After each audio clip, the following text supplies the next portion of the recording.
Good morning, everyone. So happy to have you here at the Deming Library today. My name is Michael Cox, and I am from the Whatcom County Library System. Wow, thank you. We need to make our librarians more famous.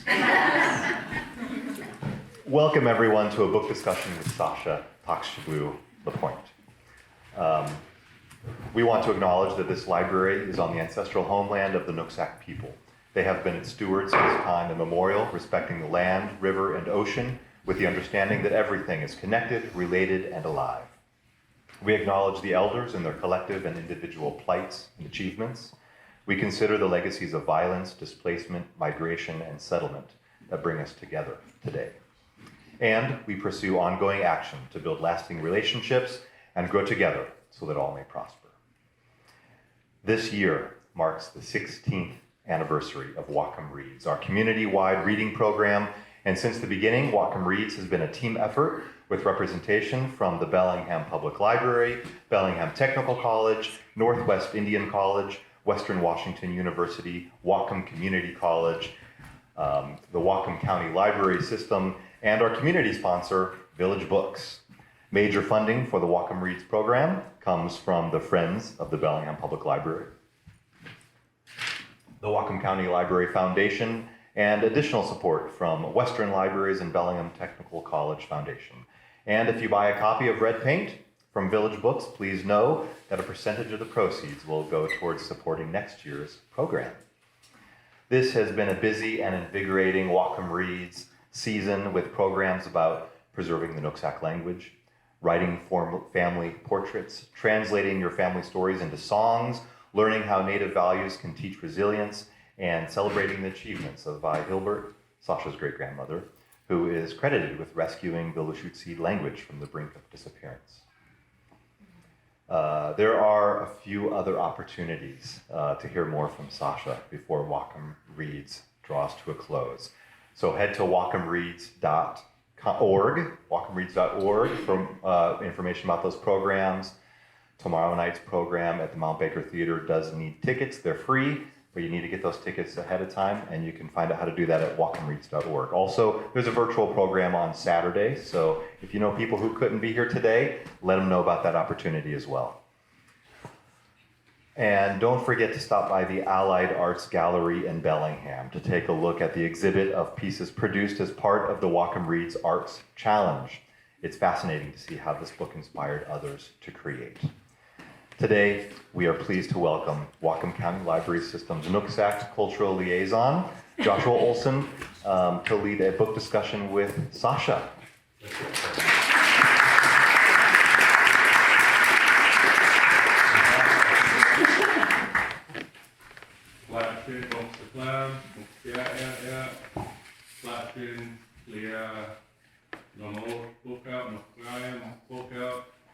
And welcome everyone to the Deming Library, and today I'm going to sing the Coast Salish National Anthem. It's a song that was gifted by Chief Dan George to all of the Coast Salish people. If you'll please rise.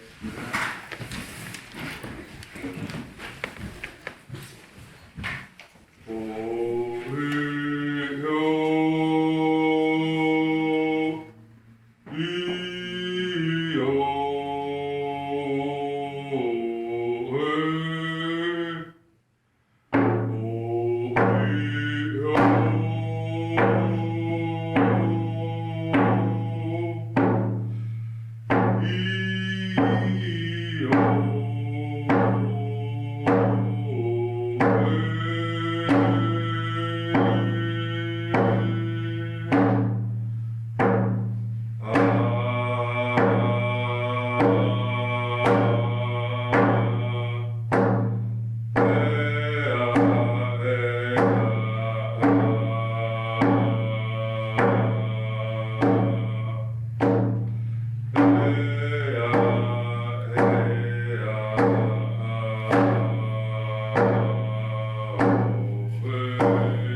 like to introduce everyone to Sasha taqʷšəblu LaPointe and just give her a round of applause.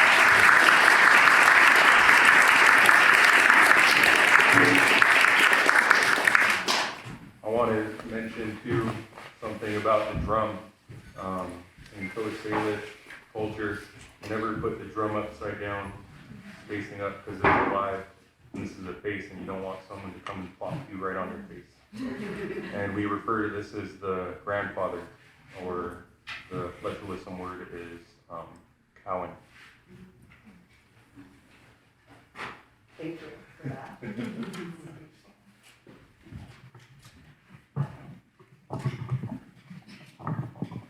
So, you know how to handle I'll just get right into our interview questions. Who and what have been your most profound inspirations for writing? Also, taqʷšəblu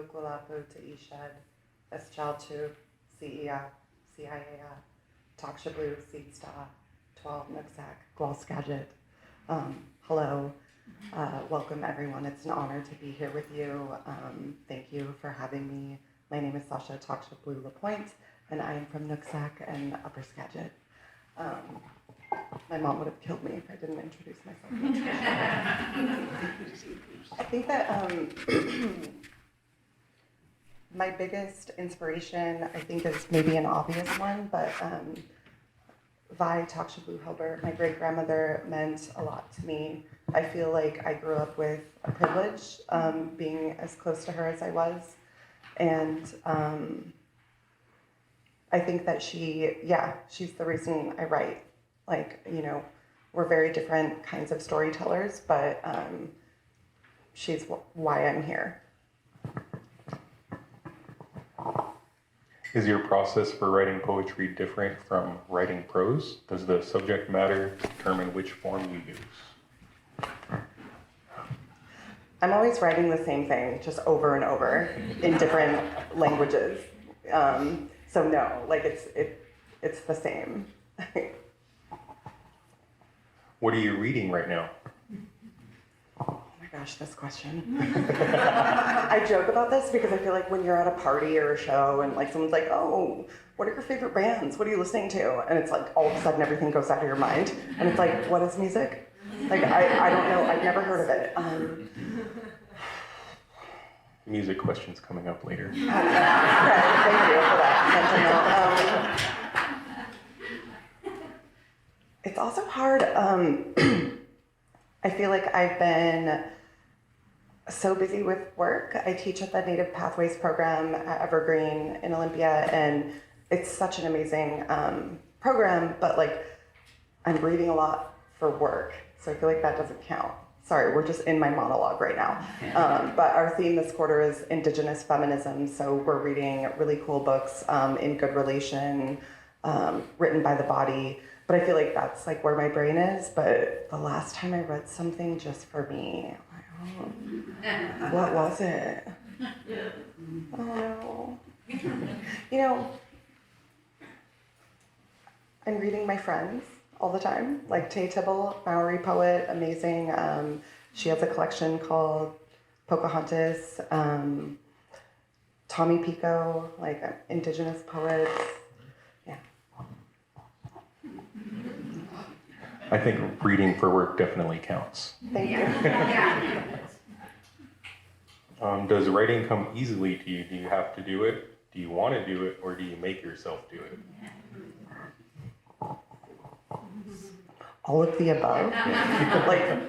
like I think I have to. I don't think that I would be well if I didn't have writing. Like writing helps me. And yes, I always want to do it. What was the third part? Or do you make yourself do it? No. Yeah. Like I wish I could. Like I was just telling my friend Quentin Baker, another poet, that I haven't written a poem in like 3 months or something. Has it been that long? It's been a long time. I wish I could make myself do it, but I don't. Yeah, I feel like the kind of inspiration and creativity kind of drains out if you have to force yourself to do something. Yeah. That's how I feel with cleaning. Okay, we're different. I love cleaning. Cleaning is like something for my mental health. Like people are like, oh, like my roommates and stuff are like, oh, Sasha's deep cleaning. Are you okay? I'm like, yeah, it's fine. I love cleaning. You should come over sometime.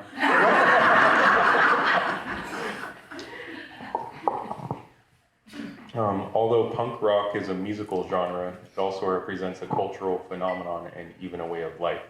What attracted you to it, and has that attraction changed over the years? I think that being a young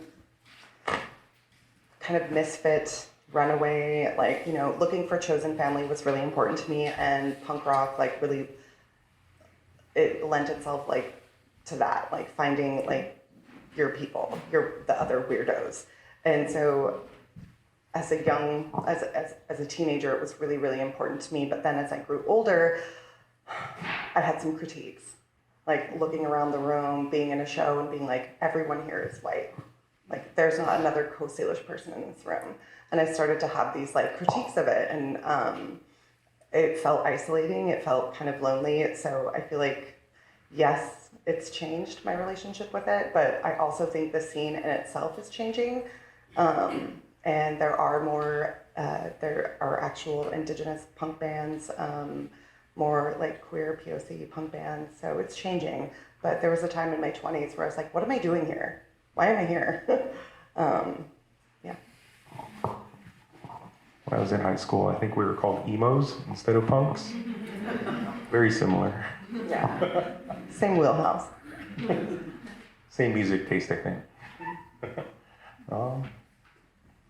How is performing and writing music for the band different from writing poetry?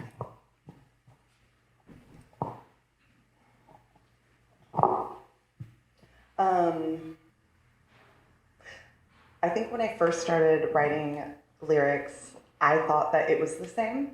Like, I'm gonna roast myself a little bit here. I would show up to band practice and be like, oh, I have this, like this is a song. And they'd be like, that's a poem. And I didn't realize that they were very different, like that you had to actually put lyrics to music and like fit it in a way that I would just show up and be like, here's the thing that, and it was actually a big learning process for me that I'm grateful for, because I think that I grew as a writer. I know, do I sound horrible? Like, it's like kind of feedback. It's keeping it punk rock. Like, what would it be without feedback? So yeah, they're very different to me, and I had to learn that. I'll keep that in mind if I ever think of a career change. How was Medusa Stare born? What's the origin story? So Medusa Stare was already a band before I joined, and they came, I remember the band came over to a potluck or party I was having at my house in Tacoma, and they kind of cornered me in this really cool way. They were like, hey, we heard you write poetry. And I was like, I do? And they were like, we heard you have zines. And I was like, I do. And they're like, we want you to be in our band. And I was like, are you serious? And I was like in my 30s, and I had wanted to be in a band since I was a tiny baby, like a little like emo goth teenager, right? And so this was like, meant the world to me.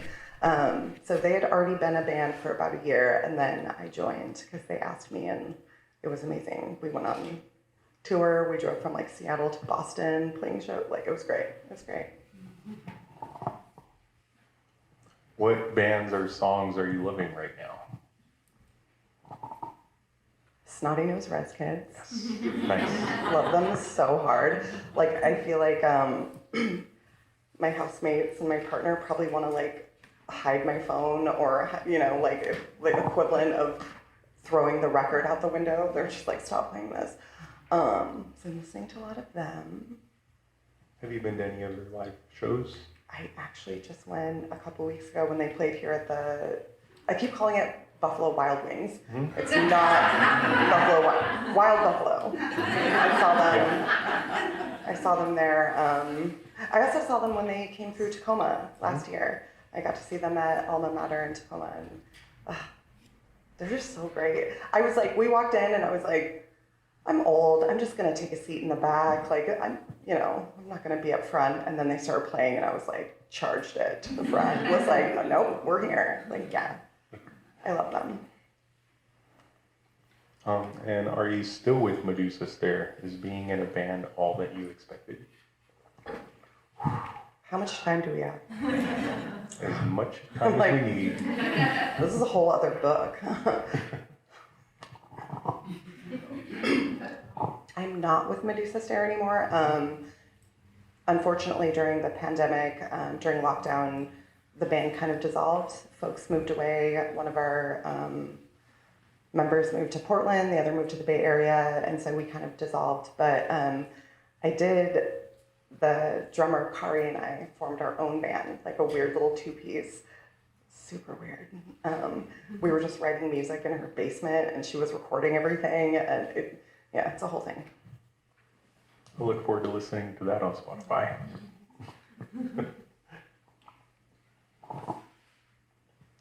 And how did your writing process vary between your different works, Rose Quartz, Red Paint, and your newest title, Undersong? As readers, we get to see your growth through time with these titles, but what difficulties and growth points stand out to you in the learning journey of creating your books? I feel like Rose Quartz and Red Paint kind of happened simultaneously. Like, I was working on the poems in Rose Quartz while working on Red Paint. And to me, I was just saying this yesterday, they're the same story, just told in a different language. Like, it's like, I feel like if you pick up Rose Quartz and like look at the narrative arc of those poems, it's just Red Paint. Thundersong, I think, was more challenging and like pushed me as a writer in a good way, but it was difficult because I couldn't just be telling memoir like stories, like my personal experience. I was also looking at things and examining things, ruminating on things. So it was really different and challenging in a lot of ways. How do you choose what projects you take on? Do you have guidelines that will help you decide as you become well known, or more opportunities, are more opportunities directed towards you? Can you ask that again? I'm like, wait, what? How do you choose what projects you take on? Do you have any guidelines that help you decide what projects you do, or are more things directed towards you? I wish I had more guidelines. I wish I had more like a plan. No, like I think that like right now, or what was the last time I wrote a poem? 2 or 3 months ago. But it's not like, oh, I have this goal and this plan and I can see it and I'm going to formulate like, no, it's just because I'm obsessed with orcas and I'm gonna write 100 orca poems because I'm freaking out and like researching and like that's all I can do. So really like, yeah, there's no plan, or like maybe other writers and artists do that, but like for me it's just like, well, I'm literally like dreaming of orcas and thinking of them, so that's what's going to come out in my process. If that's going to be productive, I don't know, but it's just like where I'm. That's a cheesy answer, but it's true. Like I'm just like called to do weird obsessive things. I guess another way of putting that is, have you had to turn down anything that was offered? Like, if somebody came to you, like, do you want to join a band, or do you want to write another book? Yeah, I think that.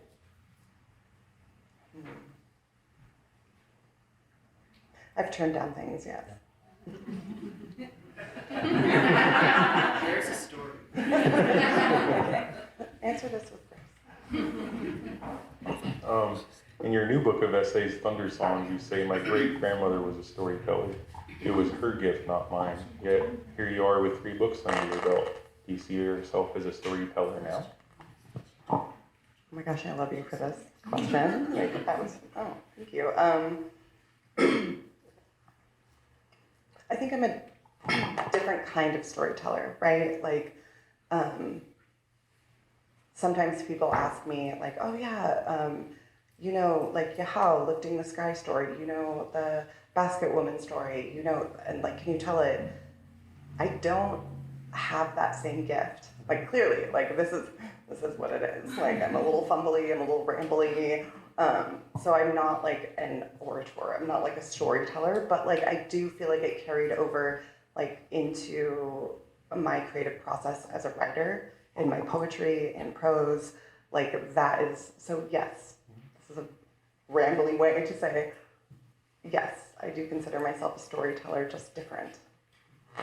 That's really good. I was at a New Year's celebration, a Michigan New Year's celebration recently, and one of the singing groups, they were talking about, you know, the songs that we have that were almost lost, that are like, you know, hundreds, thousands of years old songs, and all the ones that we don't have anymore. And it's just going to be up to us to, you know, make those new songs, make those new stories up, because that's still a very important part of Indigenous culture. So new songs, new stories, you know, they should be just as celebrated as the old ones. I love that. Yeah. I also want to mention, I forgot to say it earlier, everybody has note cards that were on their chairs. If you have any questions to write down on those, Aaron will be collecting those about halfway through our program.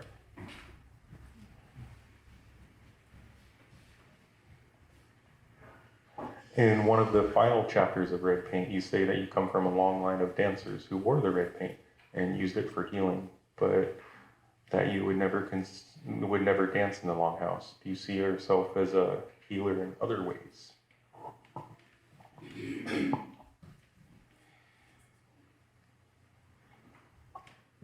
I hope so. Like, I hope that I can become that. I think that red paint was more of a journey of like learning about healing, and that I could, like, I don't, like, as of now, no, I don't think so. Like, it was a lot to like learn that because of the lineage I come from, where I come from, I had the tools, like I knew, like I had the medicine to like heal, and that was huge for me. And so I feel very new in that, like down the road, like hopefully I grow into someone that can share that. Well, I gotta say, I love that you narrated your own books, and I found it really soothing to just play and listen to and fall asleep to. So I feel like I already have known you for a while. Oh my God, I'm like very emotional. So that in itself is kind of healing too, and I think other people have experienced the same thing.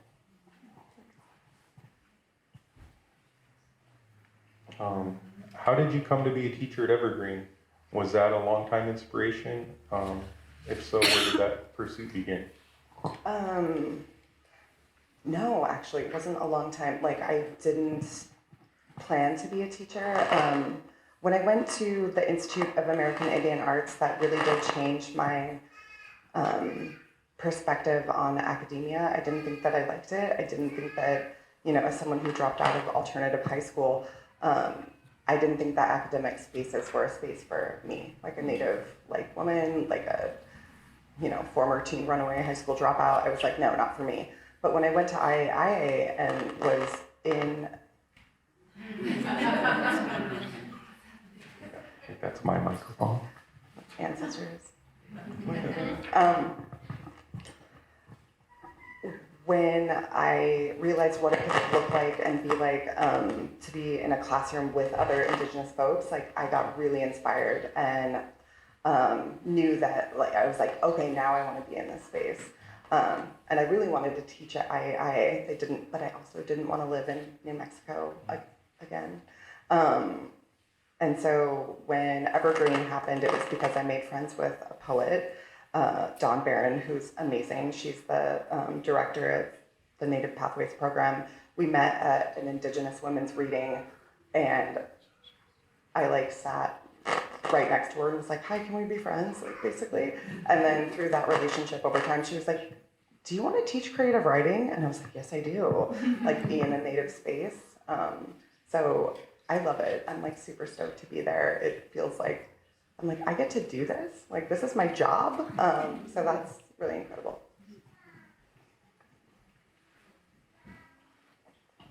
And you talk about writing the thesis, Little Boats, that leads to your memoir while going to school at the Institute of American Indian Arts.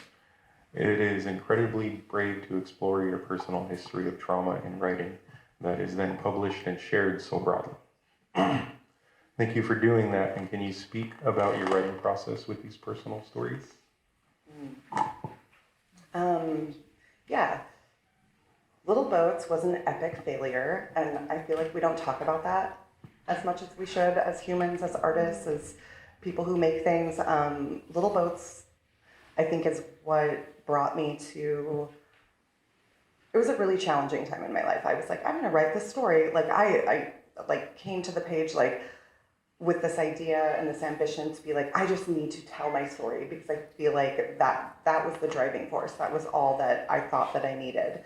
But that process, in doing that, like I became like deeply unwell and undone. Like I kind of, like I say, I went into it really recklessly. Like my mental health, my spirit was not okay. I wasn't in therapy, like all of these things.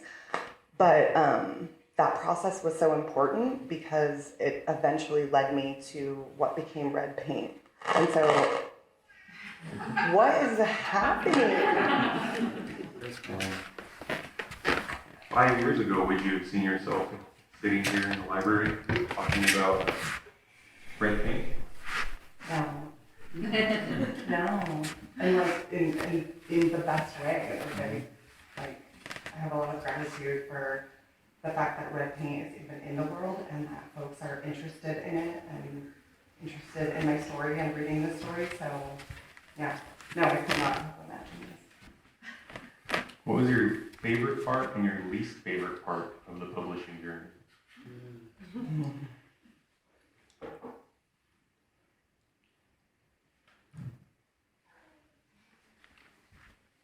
I'm trying really hard to think of, okay. Favorite part, I guess, is when, okay, the publishing journey was really hard. I know that people warn me about that, like, oh, you're gonna be a writer, like, be prepared to deal with a lot of rejection. Like, people say that, right? But it hits different when what you're putting out there is like your personal story. Like, I didn't write about dragons or mermaids. I mean, I want to, hopefully someday. But it's like, this wasn't some invented world. It was like my life. And to have that rejected over and over was a whole thing, really hard. And I remember making a connection. This is, I promise, a rambling way to get to my favorite part. I had made a connection with folks at Counterpoint, and they read Little Boats, and they were like, we love this, send us more. And then, okay, we'll read the first 50 pages. Oh, now we're gonna read the whole thing. And now we're gonna have a meeting about it. And I was like, oh my gosh, like it got so far. And then ultimately they rejected it though. And they're like, but if you write something else, let us know. And I was like, okay. And then I took a big break from writing and just worked as a bartender and waitress at a shitty little punk rock pizza place in Seattle and joined a band, went on tour, and then I wrote Red Paint. And I just casually sent it to them. I was like, hey, I did another thing. And I remember being in a hotel room with my partner. We had just gotten off tour, like his band was playing, or his band was on tour. Anyway, this is fun, right? This is why I'm not a storyteller. That's why it was grandma's gift, not mine. But at 7 a.m. my phone went off and it was the publisher and they were like, we love Red Paint, we want to buy it. And I was like, what? And it felt like this moment where I was like, this is not real. And in my head, that story was cooler. Sounds cool to me. Least favorite part, the rest of it, literally all of it. I love writing. I don't think that I could not do it. literally like keeps my spirit well. But I hate the like marketing part of it and the turning it into a thing, and like publishing is just really, oh gosh, I don't want to be a harsh joke. It's just hard and can be so discouraging, I think. What do you have to say to all the res kids out there that might be interested in sharing their story or pursuing their dreams? That your story is so needed and so important, and your voice needs to be like up and lifted and celebrated, and that we need your stories. I'm going to quote you on that.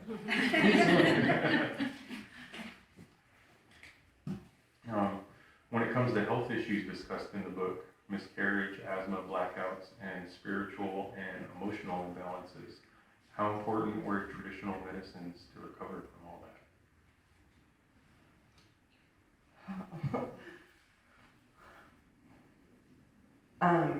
I don't think that I would be here. I don't think that I would be alive without traditional medicines, and yeah, wow. I 100% feel the same way. If it wasn't for things like the canoe journey and family and community, I wouldn't be here either. And you center the importance of red paint to you in the title of your book, even though you have some difficulty using this traditional tool in relation to your parents' wishes and the other punk rockers that wanted to accuse you of appropriation. Have you come to a good place using red paint publicly? How do you hold this sacred material now? Yeah,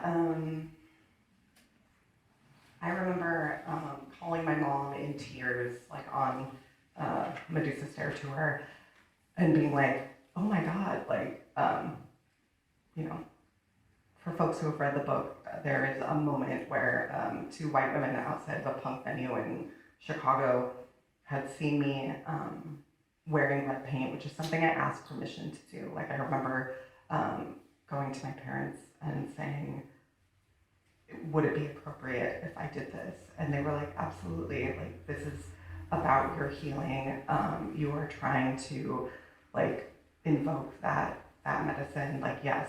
I remember years ago, before that too, I had asked to wear it to Pride. Like, we were gonna march with the Two-Spirit flag.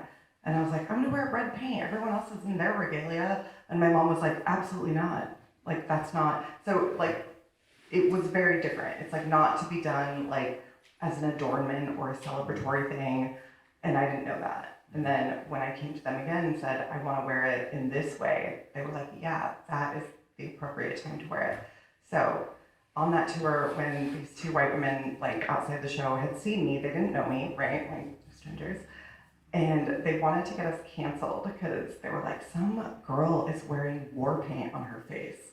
And they were like gonna go up to the show booker and, you know, get us canceled and off the bill for appropriation. And my bandmates happened to be in the van, like smoking cigarettes and tuning guitars, and they overheard this and opened the door and said, actually, our bandmate is Coast Salish, and if you want to ask her about why she's wearing red paint, you can, but she doesn't owe you an explanation. That shook me. That was like such a hard moment, like in the way that they perceived me erased like my identity, and like they had never seen a Coast Salish person before, a mixed heritage person before. They were just like up in arms about like, oh, you know, like I feel like they equated my presentation and what I was doing that was deeply spiritual and meaningful with like Victoria's Secret wearing a, like, you know, the models wearing like headdresses. They were just like, this girl, like, no, we're gonna get her off the boat. Like, that was one of the hardest things ever. And I love that my bandmates showed up for me and had my back. But I remember calling my mom and being like shook by it. And she was like, you know who you are. And the red paint is like part of your legacy and where you come from, and always like wear it with pride and like knowing that that is your medicine. That was a really long answer, sorry. That kind of sounds like something that I try to share with my son, is that you know the truth, and it doesn't matter what other people are trying to say about you, as long as you know what's true, then it shouldn't get to you.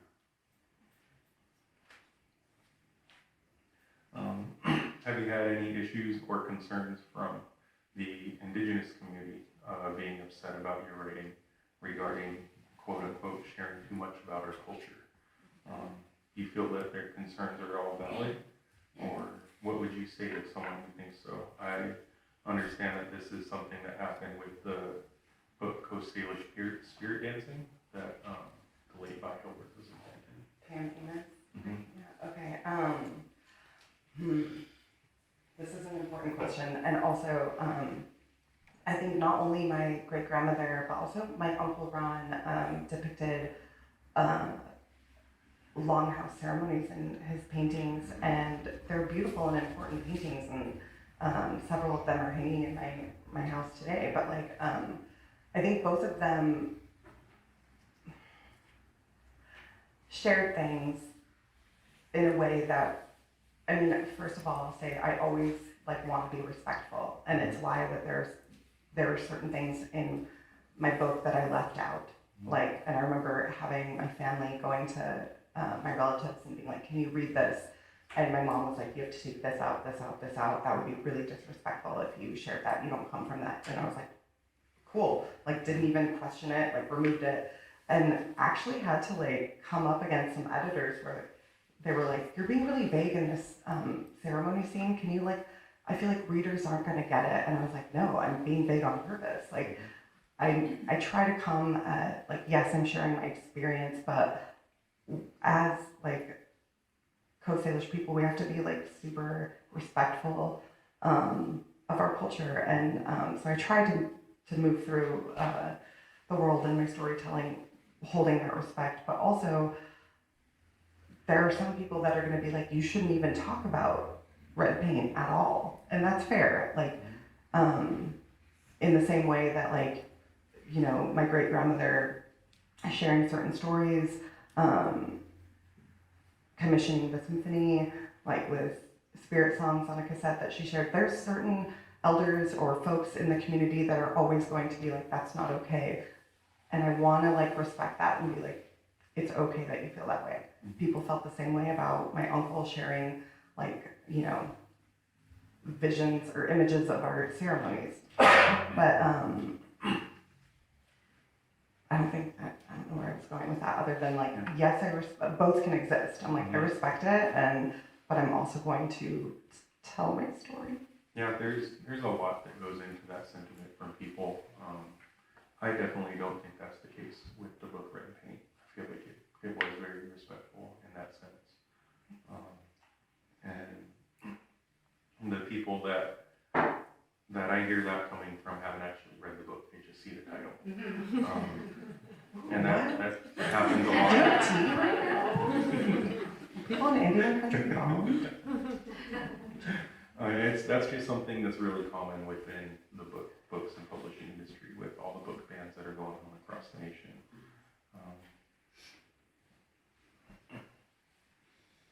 And you have challenged straight norms and conventional ideas about being a wife throughout your life.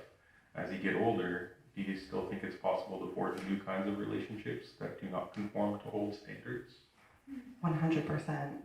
Like, I'm currently living that, like, and I say that proudly, and like accepted by my partner and people in my life, my romantic connections. Yeah, like, so 100%. Yeah. What part of yourself are you working on right now?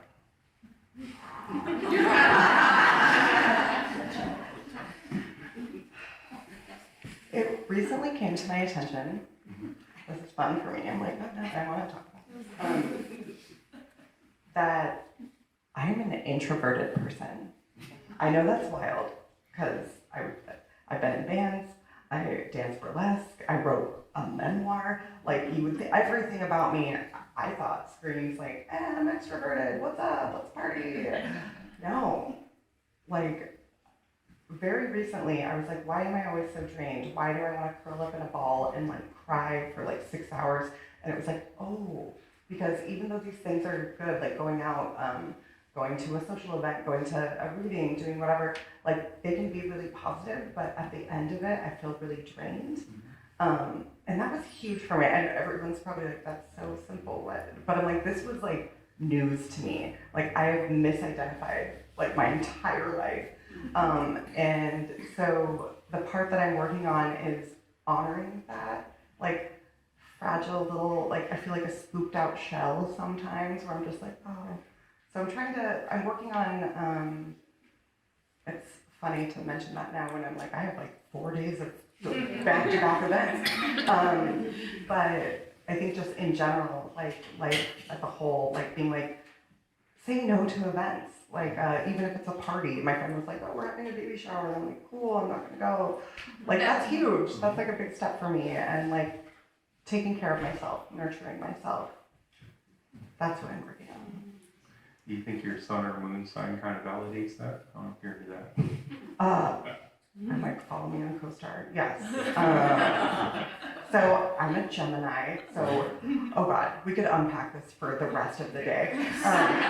You know, like the sign of the twins. Like part of me is like, yeah, we'll meet everyone and go out for dates on end, whatever. And then the other part, the other twin is like, you're gonna hide in the dark forever and cry. So yes, sun sign, Gemini. But then my rising sign is Pisces. Like a little fish, watery, sad baby. I don't know where I was going with that, but yes, that plays a role.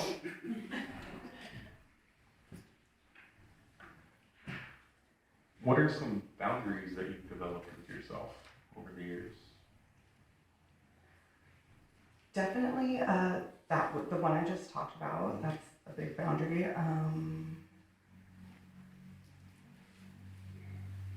Saying, I guess it's the same, but allowing myself to say no. That's a big one. A lot of people struggle with that.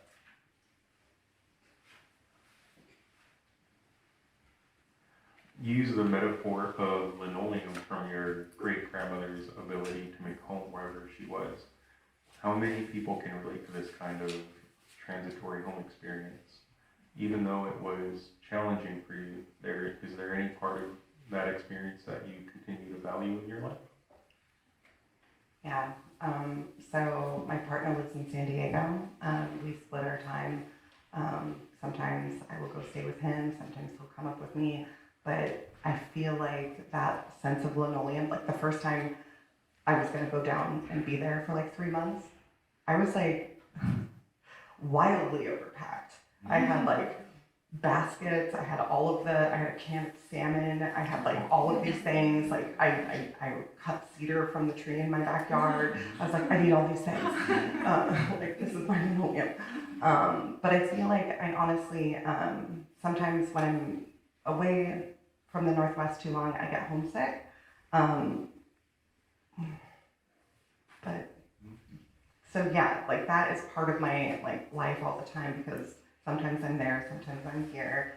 But I try to remember that if I have a giant mountain of baskets and cedar and pictures of relatives or not, like it's still with me. Like that linoleum, that idea of like being able to create home wherever you are, it's still with me.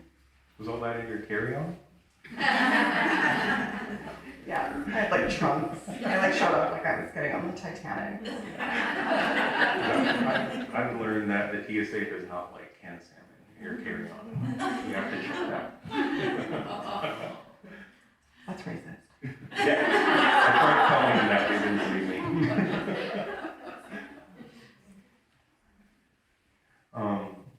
What are some things you do that reinforce your Indigenous identity? That might also be used to determine an Indigenous identity in someone else. Or, in other words, what do you think makes an Indigenous person an Indigenous? I think some of the things I do or try to do, I mean, the first immediate thing is like trying to incorporate language. Like, it's like honestly, like I didn't start learning Lushootseed phrases until I was in my 30s. And it's a really difficult thing to learn a language when you're like, I have nieces and nephews that like are little like sponges and they can be like, blah, blah, blah, like speak fluent Lushootseed. And I'm like, damn, I can't do that. I feel like it's harder as you get older. And so that is something I try to incorporate, even if I'm using just a word or a phrase in a poem or prose, that's something I try to engage with because it's really important. Other ways, doing things like going to canoe journeys, like we're gonna go next year, right? Yeah, we're going. Yeah, thank you. I'm invited. Like, I'm not kidding. Also, my uncle is he works for the Puyallup tribe doing like culture classes. He's taught me how to make a drum. He's helping me right now with a paddle. So now it's lighting a fire under my butt to finish the paddle because we're gonna go out. Doing things like that. Like the one thing I haven't done is weave. I really want to learn how to weave. I don't know how to do that. But yeah, just like engaging in traditional cultural practices when I can is super important. Also supporting other Indigenous artists and folks is, yeah. It's kind of my favorite question because you ask 10 different people, you're going to get 10 completely different answers.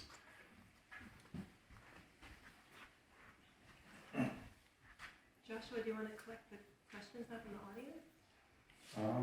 Yeah, I feel like it's a good time for that. If you have your questions ready, and if not, go ahead and write them down, and we'll be collecting those. Ask me something fun.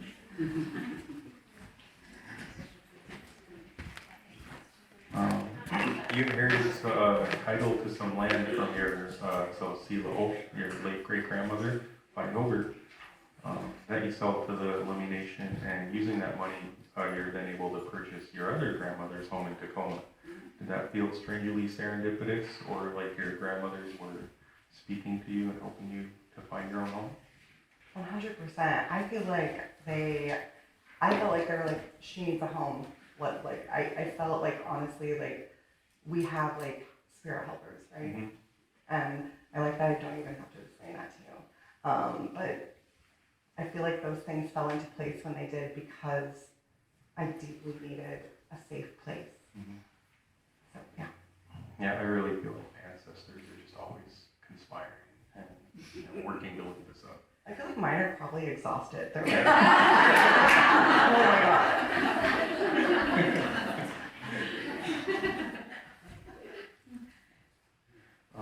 When you feel down from demands in life or when something negative happens, how do you cope with that?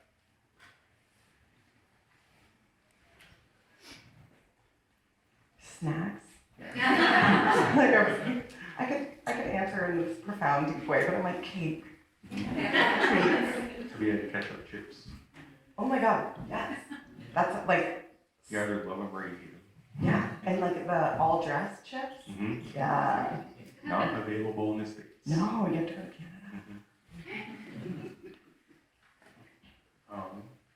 Okay, I have just 4 more kind of quick lightning questions. Describe your writing space.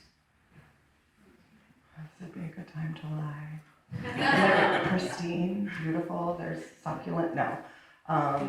It is a corner in my room with a desk and so many like stacks of books and trinkets. I'm kind of hoardery. I'm very sentimental, so I have like, if you like wrote me a card or drew a doodle on it, I'm gonna like put that by a crystal and a seashell and like a dead flower because I haven't like taken the vase out, you know.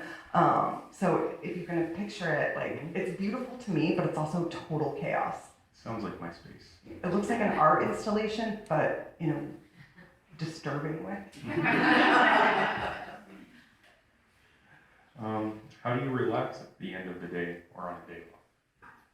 Water. Mm-hmm. Like, this feels like a bougie native moment, but it's not that bougie because my hot tub is from like 1992 and it's falling apart, and often like it leaks. But I have it at least provides a hot soaking tub, so I do that a lot. I get in the hot tub a lot. I like to go swimming. I like to be in water.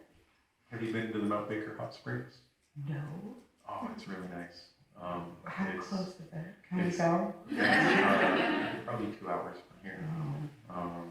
Schedule won't allow that, but I'm gonna go. Yeah, go through Cedar Woolley down Highway 20 and go towards Baker Lake and some bumpy log roads up there. go in a small car like I did. I have a different car now. How do you have fun?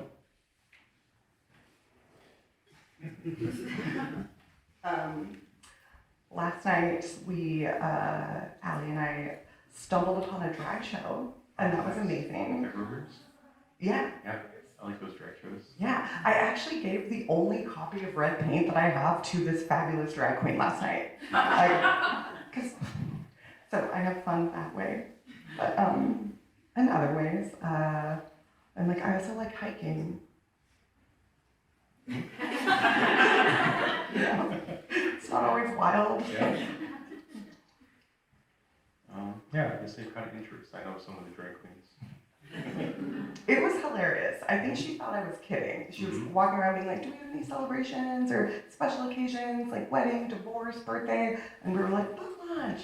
And she was like, what? And we were like, no, for real, a book launch. Like, and she was like, and I held up red paint. And she came over to us and was like, that's you. I was like, oh, you're not kidding. And then she read aloud from it, and I gifted it to her, and I was like, can we be besties? That is great. And the last question that I have for you today, if you had a time machine, what would you do with it?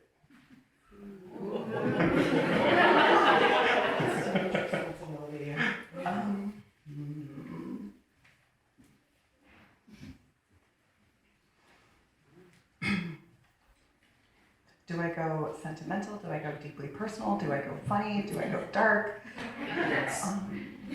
All of the above. All of the above sounds good. Time machine. No, not that one.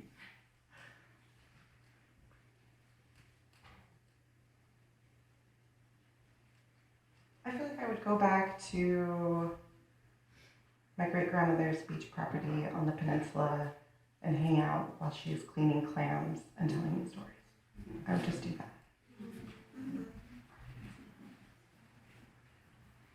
I kind of feel the same way. I would want to meet my grandparents when we're the same age. Yeah. Oh my God, to hang out with Vi Hilbert Yeah. when she was 20? I wish she was a firecracker. Yeah. Like, there's this one picture of her where she's got like fire engine red lipstick and she's holding a cigarette. It looks very Mad Men. And I'm just like, who is that grandma? Like, what? Yeah, to also hang out with her younger self would have been awesome. Yeah, I remember seeing a photo of my grandfather when he had like the creased up pompadour, and he's holding a orange juice and vodka screwdriver. Amazing, just looking all tough. Yeah. White t-shirt and khakis. Yeah. That was a fun question. Yeah. And I think we're ready for Erin to ask the questions from the crowd.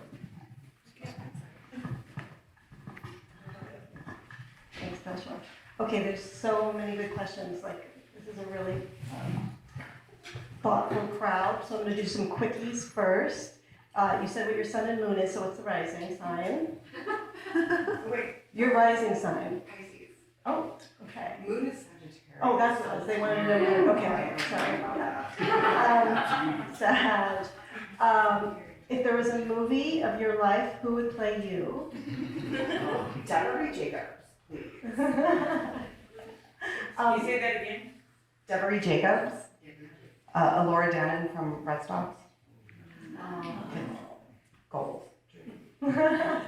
Can you tell us about one of your tattoos? Just pick one to like give us a little story.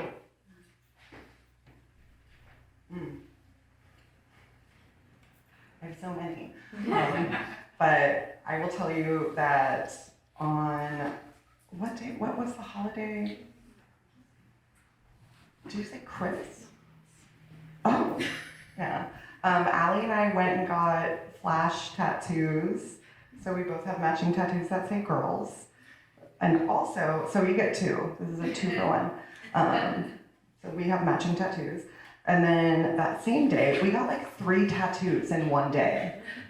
We went to, like, anyway, it's a story for another time. But that same day, I asked my friend Q, I was like, I have this, or this, like flash art that was available, like a ghost, a heart, a match, a crystal ball, and they picked the crystal ball, and so I have a crystal ball on my, yeah. So, friend tattoos. So there's a question here about cold water. Have you jumped in cold water since you've been in Whatcom County? Okay, I just got in last night. Give me some time. I have not, and I really want to. We might go to the Nooksack River on the way back. So. Yes, there's some good spots. Okay, a little bit more serious. How does activism play into your life?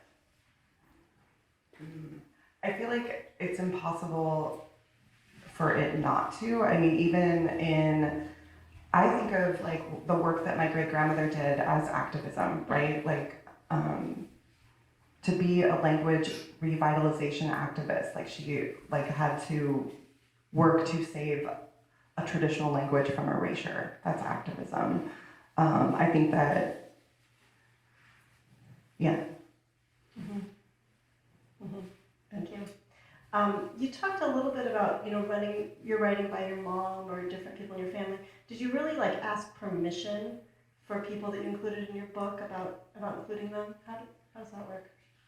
No. I asked permission in the way that we talked about for like, to be culturally respectful. But for people, no, it's fair game. Like if you know me, if we know each other, like I'm gonna write about you.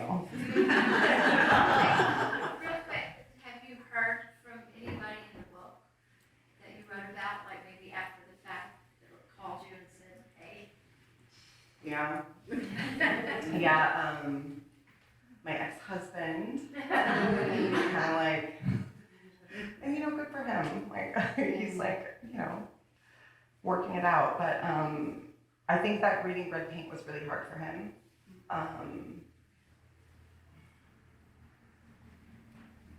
Marguerite, actually, too, my ex-girlfriend was like, oh, I'm so glad I'm at the end. That feels like so yeah, I've heard from people in good ways, and also like, I can't believe you said that about me. I was like, well, it happened. Yeah, so yeah, I've heard from people. Yeah. So, talking about home, let's see, the question is, can you talk about a little bit more about, you said being a Northwest girl and missing it when you're gone, how you find yourself here in the Northwest and at home? Is that, you were searching for yourself in place.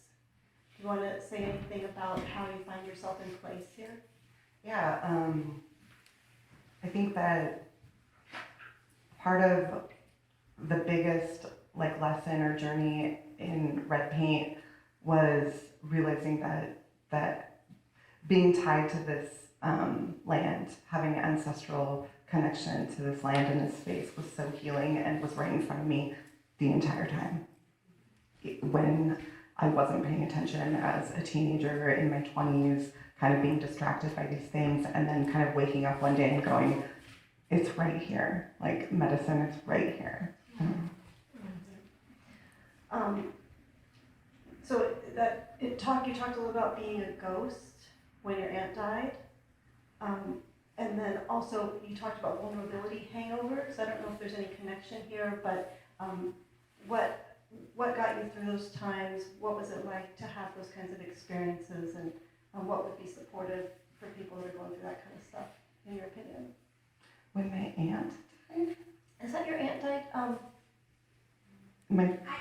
wrote the question. I couldn't really remember, but there was a time when you talked about I don't know if it was the kind of spirit or becoming a ghost, and I can't remember the details of it. But it was one like a close female relative had passed. My great grandmother, my namesake, yeah. And wait, what part was the question though? Because I want to try and answer it. Part of my question was just like if you could talk a little bit about that experience, or if you could share that one. I think that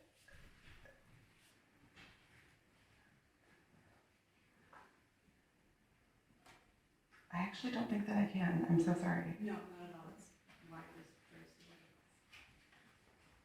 Okay. What about? Oh, that's a different question. Sorry. I have a final question here about Coast Salish art. Do you want to say anything about how you feel about Coast Salish art, what you admire or enjoy about that? Yeah, I think the imagery of it, whether we're talking like basket weaving, carvings, form line art, like is so powerful to me. Like my house is wild, y'all. It's like part like there's a lot of Coast Salish art and then like punk flaggers and like, you know, candelabras, and it looks like a witch house, you know. But I think that the imagery in Coast Salish art is so powerful, and I feel like really proud, even like, I don't know, it's a weird thing to say, but yeah, how I feel about it. That's how I feel about it. Like, I think it's really striking. I think it's really powerful. I know I'm biased, but like, there's so much story in it. I feel like every, whether you're looking at a basket or a painting or a carving, there's story in it, and that's what I love about it too. Okay, one final thing. Someone asked if you would say your whole name, just so we can hear you say it with the pronunciation. Sasha taqʷšəblu, LaPointe. Thank you very much. Thank you.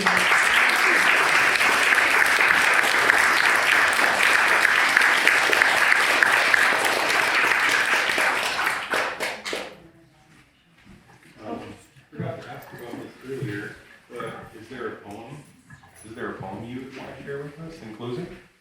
100%. Thank you for asking. Oh my gosh. So this is one of the more recent poems. It's not in rose quartz, it's new. Like one of the last things I wrote. And I don't know how many folks have been to the Seattle Art Museum, but there is on display a cedar woven dress that my great-grandmother used to wear. It literally was hers, and she donated it. I had pictures of her in it. I'm gonna get emotional. I'm like, maybe I should have tried a different poem, but so you can literally go see this dress, and it's something I did often. Like, I would go visit it. There's like a free museum day, and I would just like go hang out with grandma's dress. So this poem is about that. I feel like I have 8 beverages. Water, bubble water, like, just wanted to point that out. Okay, thank you so much. I'm gonna end with this.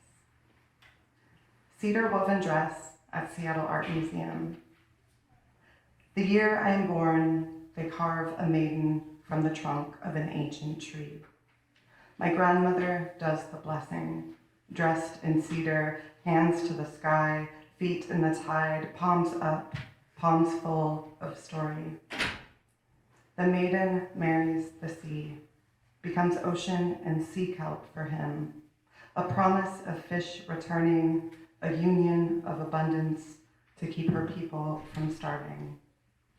I am born lonely, an inheritance of grief and wanting, muscle memory of seashell and the fear of ever going hungry. For years we swapped the story. I watch the bones of her cheeks as they sink and star into barnacle. Everything dies eventually. I say it out loud to an empty gallery, words echoing museum white against a glass case encased inside the dress, cedar woven and donated. Every day I present to the shape of her my accomplishments, everything I've ever done, an offering. Pages, heartbreaks, trophies, degrees, awards, a stillborn. The display creates an illusion of body, ghost-like, the form filling up with nothing. I punch my fist through the glass as the alarm begins screaming. The people come running from the beach up the stairs to see me, torn apart and bleeding, skin shredded, knuckles cut open and sparkling as they splinter like rubies in glass. I drag myself through the broken opening, clothing ripped, body gutted and glistening like fish.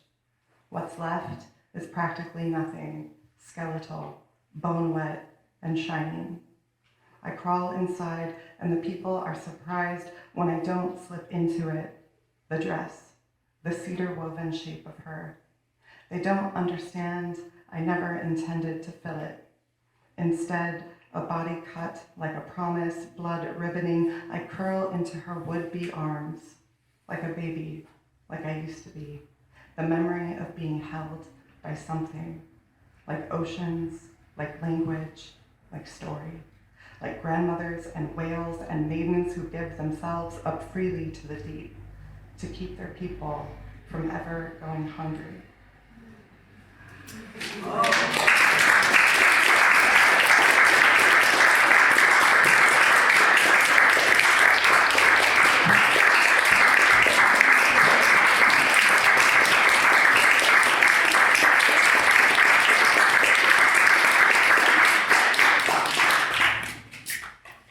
Thank you, Sasha. And the after school alleyway makes me feel real good inside to sit here and speak with you today. And I believe that ends our program for today, and Sasha will be hanging out to sign some books if you have them.